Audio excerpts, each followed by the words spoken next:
दोस्तों नमस्कार। महुआ मित्रा के बारे में बहुत सारी बातें आ रही हैं। बात ऐसी छन छन कर आ रही हैं कि प्रधानमंत्री मोदी जी के मुंह पर सीधे सीधे कालिक सी पोत रही हैं, लोकतंत्र पर सीधे से कालिक पोत रही हैं, क्योंकि महुआ मोइत्रा वो थी जिन्होंने अदानी के बारे में बोला। राहुल गांधी ने अदानी के बारे में बोला तो उनको भी एक्सपेल्शन कर दिया गया था, उनके खिलाफ पता नहीं कितने केस कर दिए गए थे, ये तो दुनिया जानती होगी। और इस तरह के काम करने के बाद प्रधानमंत्री मोदी भले ही हिंदी बेल्ट में जीत जाए, उसके बाद इनका कहीं भी नाम लेवा नहीं बचेगा। लेकिन सीधी सी बात तो यह है कि नाम लेवा इसलिए नहीं बचेगा कि महुआ मित्रा मोइत्रा ने बहुत सीधी सीधी चेतावनी दे दी।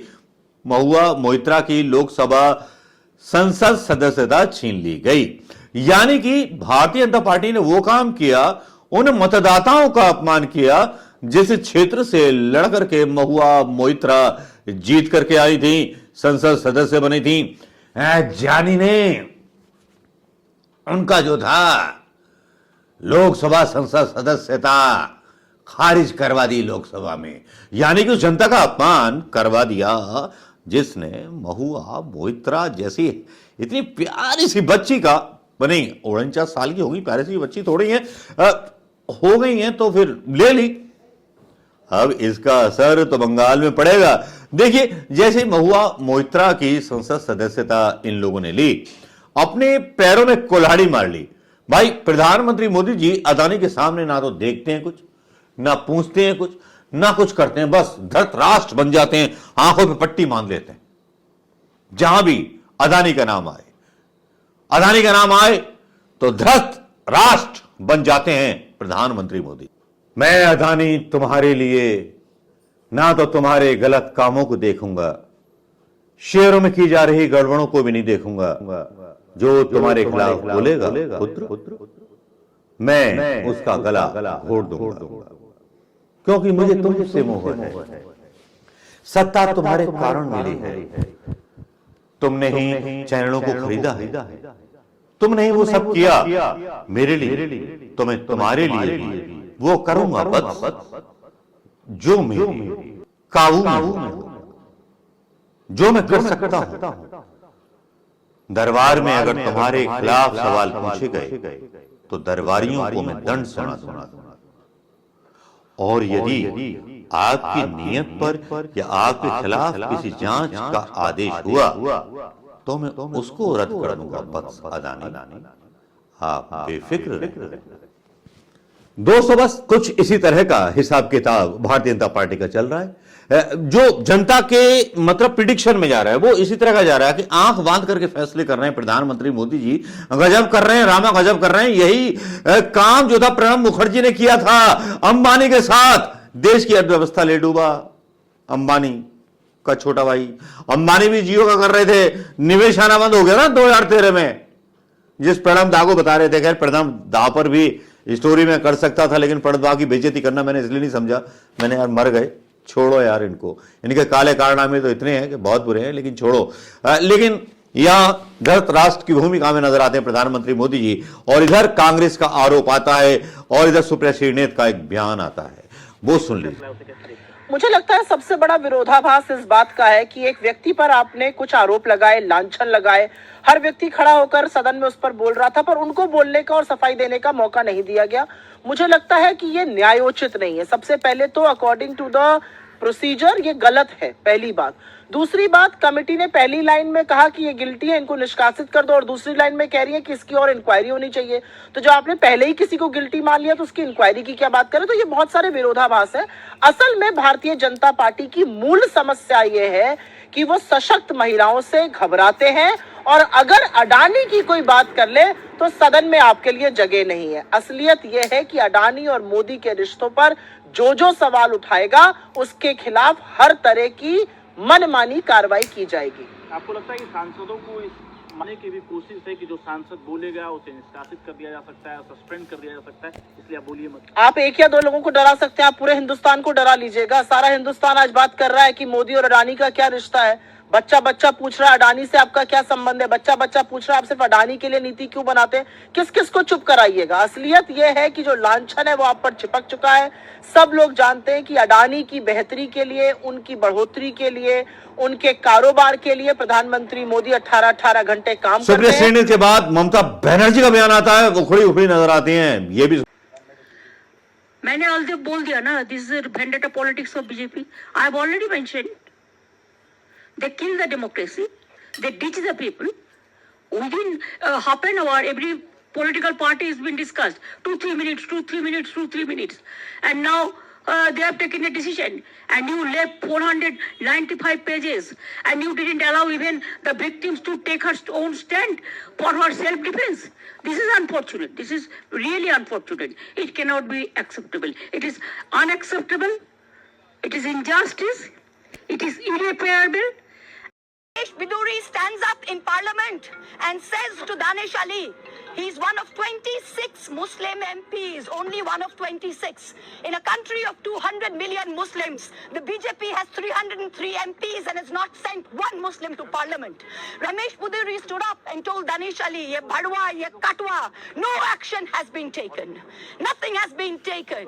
You hate minorities. You hate women. You detest Nari Shakti. You cannot handle power and authority. I'm 49 years old. I will fight you for the next 30 years inside parliament, outside parliament, in the gutter, on the streets.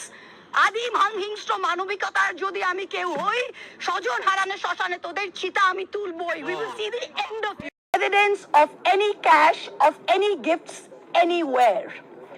The recommendation of expulsion is based solely on the ground that I have shared my Lok Sabha portal login. There are no rules whatsoever to govern the sharing of logins.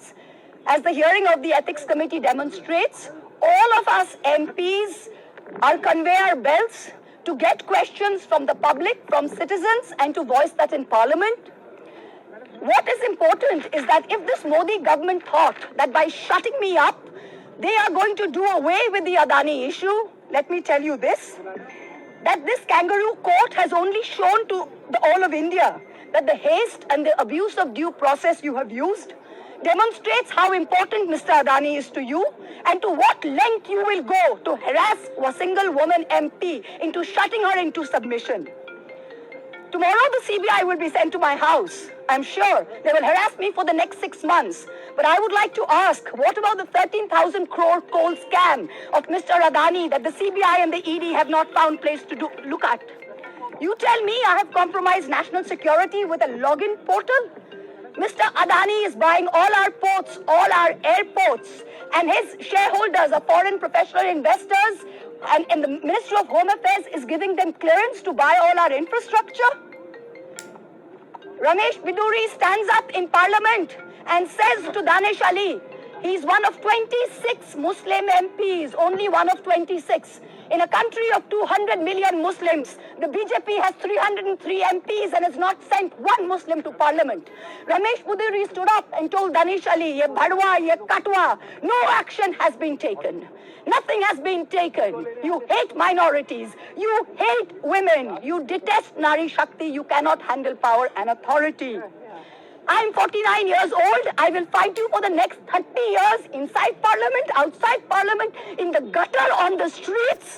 আদিম হিংস্র মানবিকতার যদি আমি কেউ হই, স্বজন হারানো और भाई उसके बाद महुआ मोइत्रा क्या बोलती हैं, क्या लाजवाब बोलती हैं, और बोलती सीधे सीधे बंद कर देती हैं. बोलती हैं मैं अभी 49 साल की हूं, पीछा नहीं छोड़ूंगी, जब तक पड़ी रहूंगी पीछे, जब तक तुम्हें नेस्त नाबूद ना कर दूं. वो सुबह भी आएगी जब तुम्हारा अंत शुरू होगा, वो भी सत्ता के गलियारों में आप जो है रेंगते हुए नजर आएंगे और सत्ता के दरबार में हम बैठे होंगे. महुआ मित्रा का ये अंदाज और जो वीडियो आपने सुने होंगे, वाकई में बहुत अजब गजब है. महुआ मोइत्रा हार न मानने वाली वो हैं, उनकी सांसदी छीन ली गई.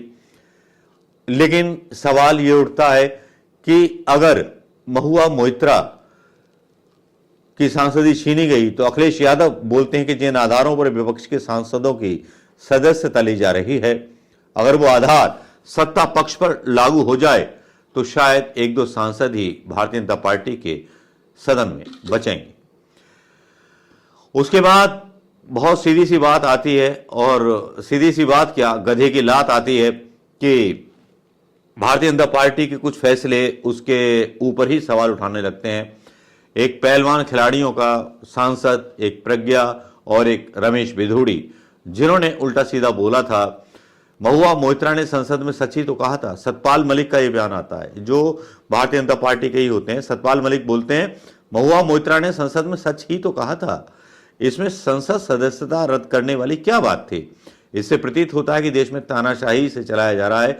जो भी मोदी के मित्र अदानी के खिलाफ आवाज उठाएगा, उसको सदन से बाहर निकाल करके फेंक दिया जाएगा। ये पूर्व गवर्नर बीजेपी के ही बोल रहे हैं। जिस तरह से महुआ मोइत्रा को निकाला गया, राहुल गांधी और महुआ मोइत्रा है जो आंखों में खटकते हैं। अभी देखिए, जब से ये चुनाव जीते 3 राज्यों के, अदानी के शेयर भाग रहे हैं। आप शेयर खरीदोगे तो वहां एक चेतावनी आती है दिखाने के लिए, एक्सपेक्टेंस लिए जाते हैं आपके, एक्सेप्ट कीजिए वरना नहीं खरीद पाओगे आप इसके शेयर। जाके देखिए ना, क्या गौरव धंधा फैला हुआ है ट्रेड सेक्शन में। क्या किसी पत्रकार ने इस बारे में इंक्वायरी की? क्यों लगा दिया है? सुप्रिया श्रीनेत बोलती हैं कि महुआ मोइत्रा का सदन से निष्कासन एक और सबूत है कि इस देश का प्रधानमंत्री कायर है। वो डरते हैं सच बोलने वालों से, उनसे हिसाब मांगने वालों से, अदानी पर सवाल पूछने वालों से, संसद को तमाशा बनाने वालों को कोई मौका नहीं छोड़ने वाली मोदी सरकार। फिर जब इनके ऊपर आरोप लगते हैं, ट्विटर पर आपने देखा होगा किस तरह से इनको बदनाम किया गया। राहुल गांधी को भी इस तरह से बदनाम करते हैं लोग। इस सत्ता से खौफ हो गया है, लोगों को प्यार नहीं रहा है, खौफ हो गया है। और अगले वीडियो में दोस्तों बात करेंगे जवाहरलाल नेहरू के बारे में, बात करेंगे प्रधानमंत्री मोदी जी के बारे में, उस गलती के बारे में, विदेश नीति के बारे में तो हम बात करेंगे। भले ही हम गिरगिट या सड़क छाप पत्रकार हूं यूट्यूब के, लेकिन कुछ तो सच आपके सामने लेके आ सकते हैं। नमस्कार, जय हिंद दोस्तों।